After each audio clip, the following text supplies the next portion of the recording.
Estado totalitario.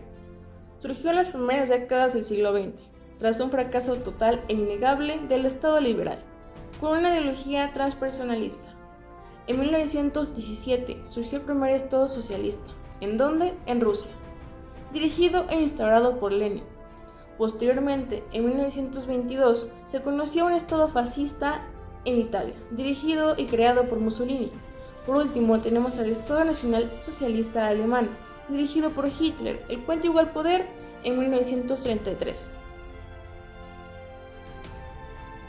Se denomina Estado totalitario a una organización política de la sociedad, en donde la intervención del Estado es amplia, por lo que las libertades individuales son restringidas al máximo. Se trata entonces de la imposición por la fuerza de un esquema social único. Los principales rasgos de un Estado totalitario son: 1. La dictadura como forma de gobierno, en donde el ejercicio del poder sin límites recae en un jefe carismático. 2. La imposición de una ideología rígida de carácter secular, a través de técnicas de adoctrinamiento y dominación de las masas. 3. Exaltación exacerbada del nacionalismo. 4. La existencia de un solo partido político, cuya función es la difusión de la ideología del Estado. 5. Un fuerte aparato militar y un sistema terrorista de control policíaco, el cual logra un control de las masas en general y de la disidencia en particular. 6. La economía en el caso socialismo es controlada por el Estado y en el fascismo por los particulares. El socialismo es una ideología que buscaba el colectivismo de los medios de producción, así como una planificación económica enfocada en el interés de la sociedad en general. Marx nos mencionaba que el capitalismo puede generar conflictos de clases en la sociedad porque el capital no se hallaba correctamente distribuido, lo cual producía la lucha entre las clases capitalista y proletariado.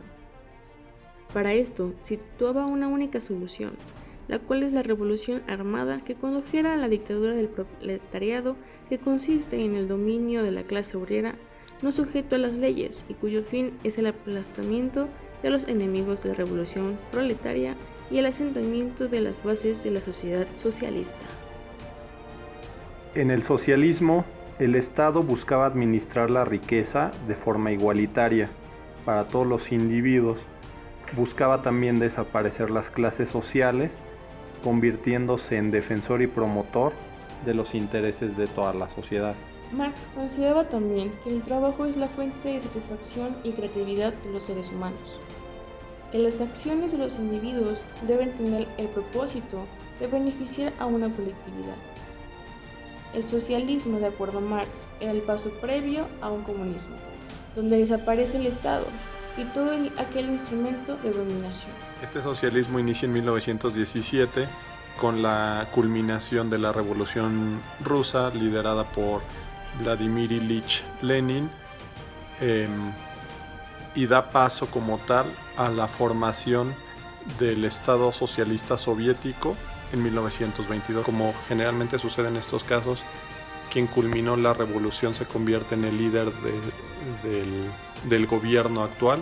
En este caso fue Lenin, quien estableció una dictadura de partido único y generó una gran represión a los contrincantes o a los rivales, y este periodo se le conoce como el Terror Rojo. En este periodo se formó el Ejército Rojo, el cual se convertiría en el más grande del mundo hasta que fue disuelto en 1921. Y después, en 1924, al morir Lenin, Stalin, que era el secretario del partido bolchevique, emprendió una pugna con León Trotsky buscando su sucesión. Finalmente Stalin resultó victorioso y demostró su nacionalismo defendiendo la idea de instaurar el socialismo solo en Rusia. El socialismo en Rusia estableció en su constitución principios socialistas. El primero, el centralismo democrático. El segundo, la función directiva del Partido Comunista. Y tercero, la concepción del Estado como elemento dinamizador de la realidad económica, política, social y cultural de la sociedad. La dictadura de Stalin, que ocurrió de 1924 a 1953, estuvo plagada por el terror como tal, terror en los campos de reclusión que había, en los arrestos o deportaciones de todo aquel que consideraba su opositor. Por otro lado, también Stalin utilizó propaganda, utilizó la educación o las escuelas, y utilizó también el poder de los sindicatos para arraigar el sentido de nacionalismo soviético que estaba implementando. Sin duda alguna, otro aspecto económico que también caracterizó al Estado socialista consistió en la supresión de la propiedad privada y la planificación centralizada de la economía, la cual tuvo como base la producción agrícola, mediante la colectivización del campo y la producción de bienes de consumo que mejoraron las condiciones de vida de la población. Posteriormente, la economía rusa impulsó la industria pesada y los transportes. El Estado hacía llegar bienes de consumo a la población en general e insumos a plantas productivas. La distribución de alimentos era según la productividad del trabajo y en virtud de la actividad desarrollada por la persona. El consumo se administraba de manera que llegara a más población y de mejor calidad. Si pudiéramos hablar de los beneficios en un momento dado de este socialismo, sería que buscó ser un instrumento económico el Estado como tal a través de los ministerios que establecieron.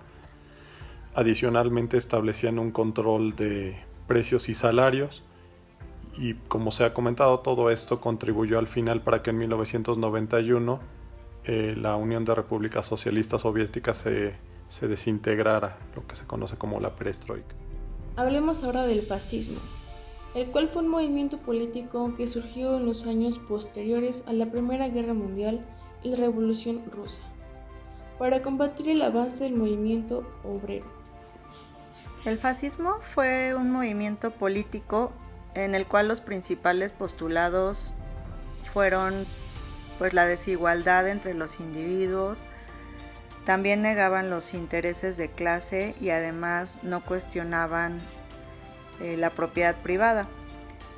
También para ellos era considerada la democracia y el voto algo inútil y algo no necesario.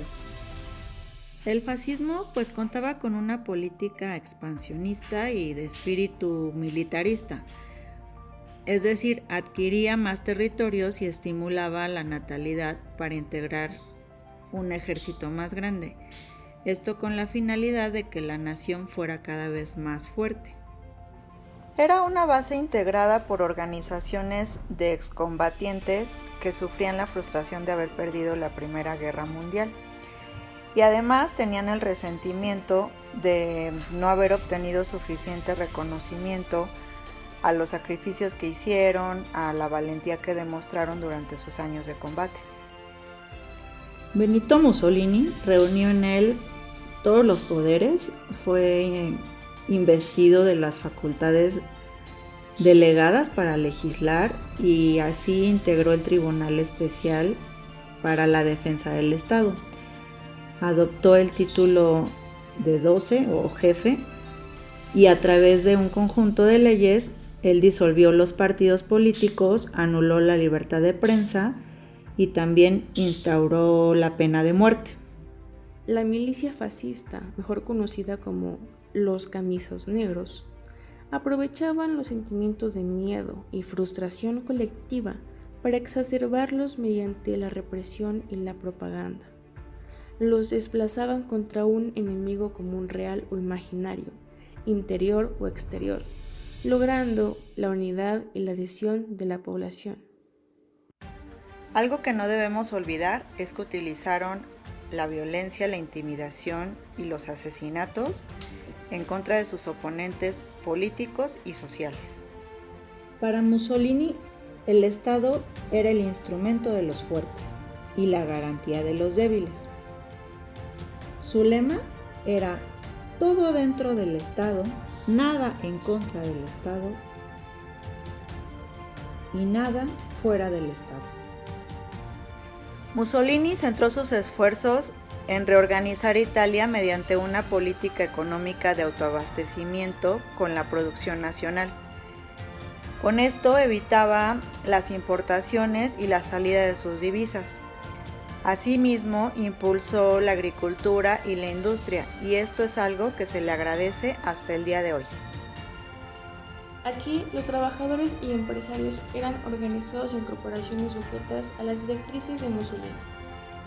Mantuvieron la práctica del sistema capitalista, aunque bajo la dirección suprema de un Estado. Por último, tenemos al nazismo, el cual es la contradicción de la palabra nacionalsocialismo, movimiento ideológico que surgió en los años 30 en Alemania bajo el liderazgo de Adolf Hitler. El nazismo es y fue una forma exacerbada del fascismo. Compartió con el fascismo italiano la relación contradictoria con la modernidad.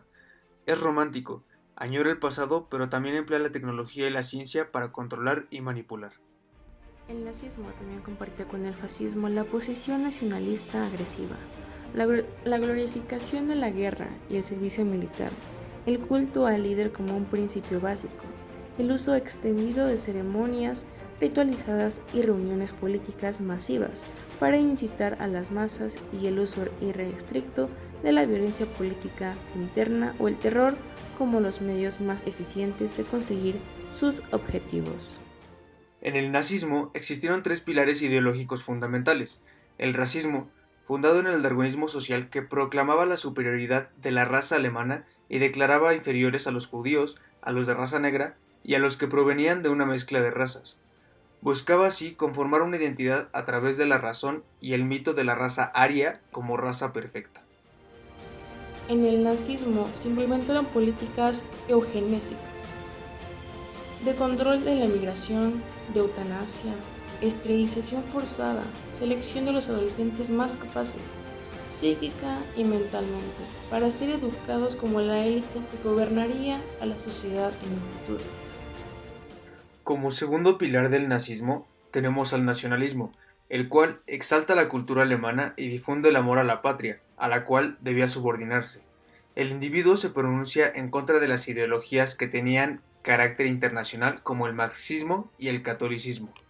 Por último, está el autoritarismo. Hitler concentra el poder, disuelve los partidos e integra al partido nazi, que junto con las fuerzas armadas tenían una rígida jerarquía donde la obediencia al líder era la regla. Hitler gobernó apoyado por la Ley de Autorización de 1933 de la facultad para elegir a su arbitrio. Expidió las leyes racistas de Nuremberg de 1935. Con fundamento en estas persiguió a los comunistas liberales y judíos.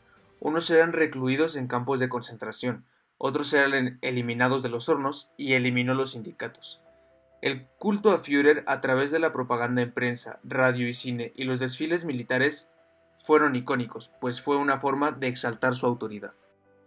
Hitler también estableció una estrecha alianza con el gran capital, lo que le permitió la apertura de nuevos mercados.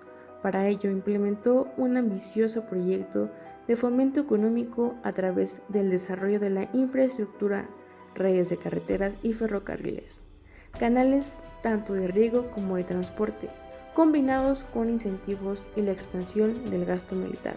Sin duda alguna, Hitler era un genio. Sin duda alguna, el nazismo y el gobierno de Hitler es algo único y quizás irrepetible en nuestra historia. Si bien, como todo Estado, existe una crisis, y la crisis del Estado totalitario consistió en la desaparición del individuo como sujeto de derecho, y por consiguiente a la violación de derechos humanos.